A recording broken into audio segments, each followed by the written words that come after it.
حضرت محمد صلی اللہ علیہ وآلہ وسلم ایک مرتبہ محفل میں بیٹھے ہوئے تھے تو صحابہ کرام بھی موجود تھے۔ تو حضرت محمد صلی اللہ علیہ وآلہ وسلم نے ارشاد فرمایا کہ ایک دن ایسا آئے گا کہ شوہر اپنی بیوی کے ساتھ زنا کرے گا۔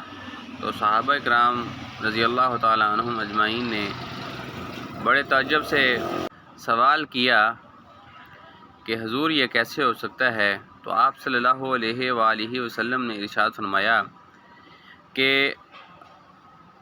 میاں اور بیوی کے درمیان جو ہے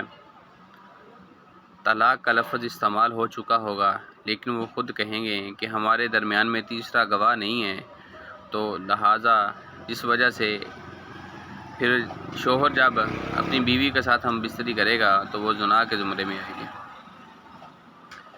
تو آج کل ہمارے دور میں یہی چل رہا ہے، لہٰذا طلاق کا لفظ جو شادی شدہ ذات ہے وہ زبان پہ بھی نہ لے کے، لکھ کے دینا نہیں، زبان سے کہنے سے بھی طلاق ہو جاتی ہے۔